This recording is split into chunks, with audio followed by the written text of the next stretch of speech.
Here's the rest of the examples from the notes today. So for this one, you can do this one of two ways. I'm actually going to do it both ways. I'm going to do it as is, and then I'm going to do it again by rewriting it. So this is going to be my inside function. Okay, so when I do the derivative of that, I'm going to get 2 times that big inside function to the first power, which I'm not even going to write to the first power because I don't need to. The inside's going to stay the same. And then I need to multiply by the derivative of the inside. Okay, so remember, derivative of the inside, I need to do low d high minus high d low. So now I got to do, actually, let me erase this. Now I got to do low, make sure you use parentheses, d high. So remember, we're just doing the derivative of this.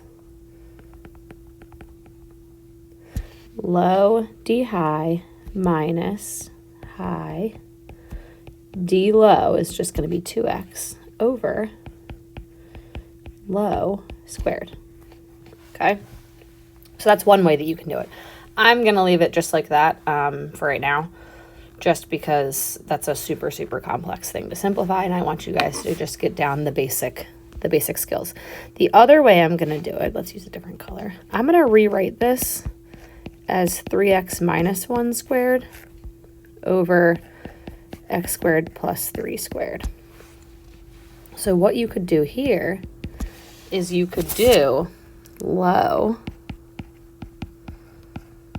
and then the derivative of the high is going to become 2 times 3x minus 1 to the first times 3.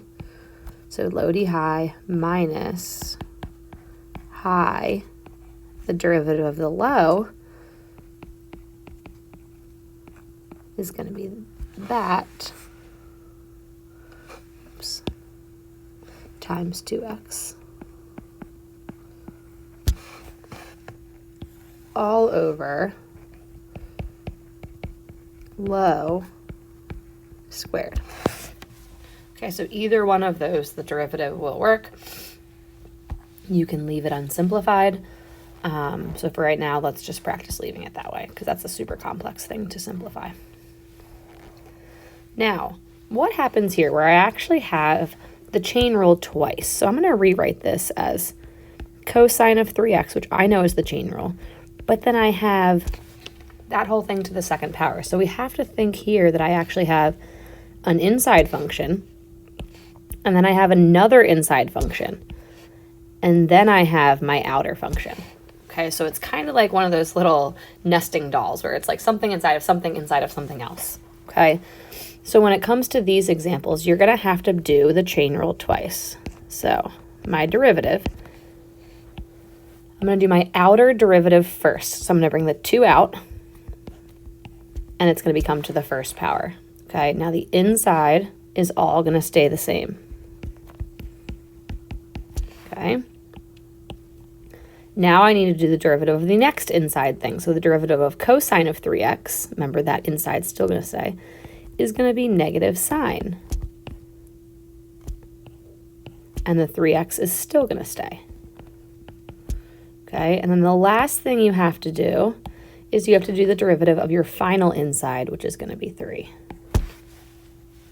Okay, so I'm going to rewrite this now. I'm going to take this, this, and this and multiply them to get my coefficient of negative 6.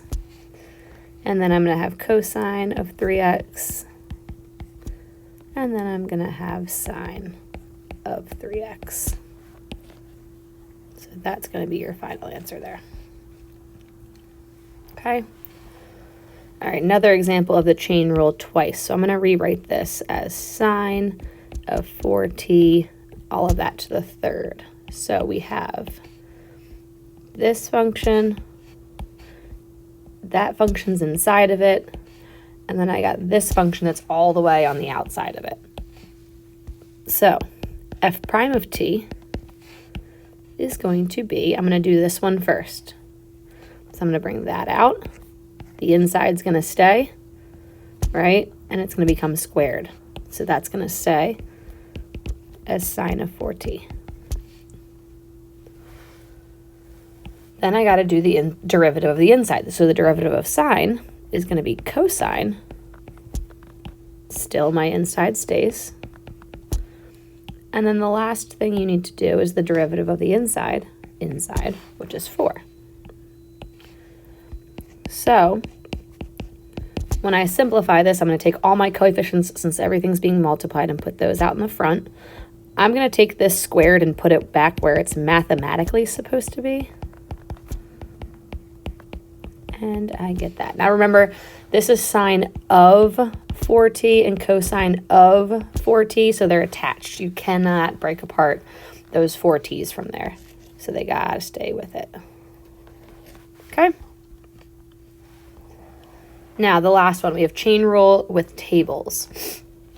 So W, and then if I have U of V, that's the same thing as writing U of V of X. Okay, so those are the same things. If you have the open circle, that means that it's a composition.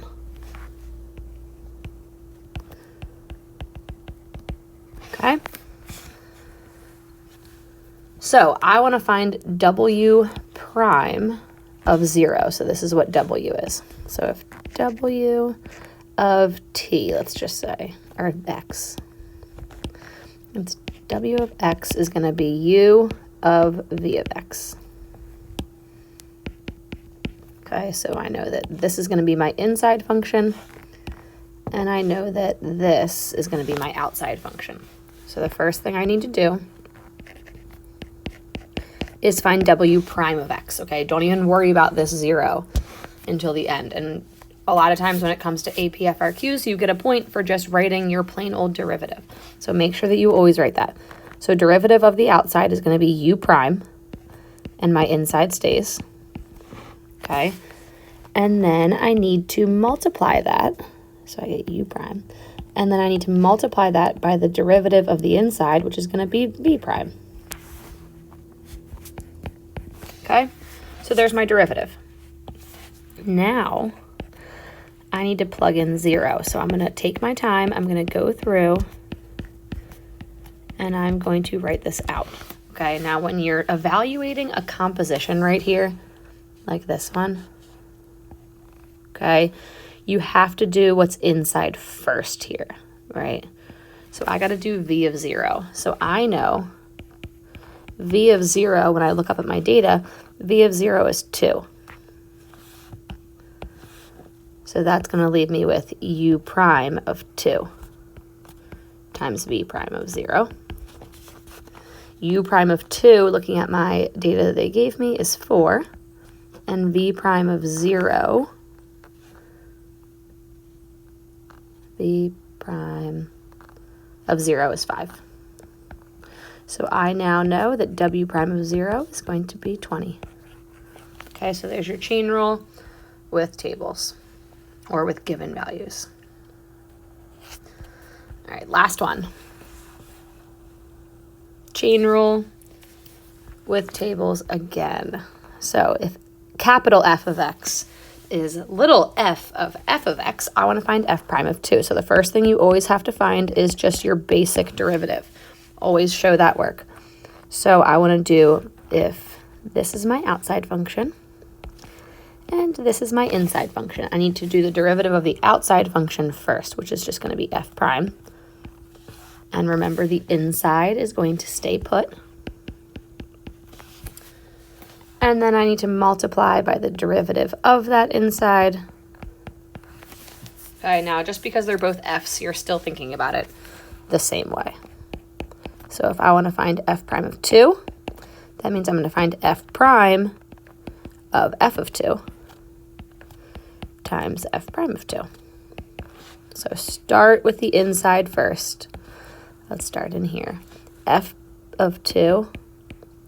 If we look at our data table, F of 2 is going to be 1. So now I know I'm finding F prime of 1 times F prime of 2. So looking at our data table, F prime of 1 is going to be 4. And F prime of 2 is going to be 5. So again, just a coincidence. we come out with our slope being 20. Okay, so there's a little couple examples on doing chain rule with tables or with given values, and also when you have to do the chain rule twice.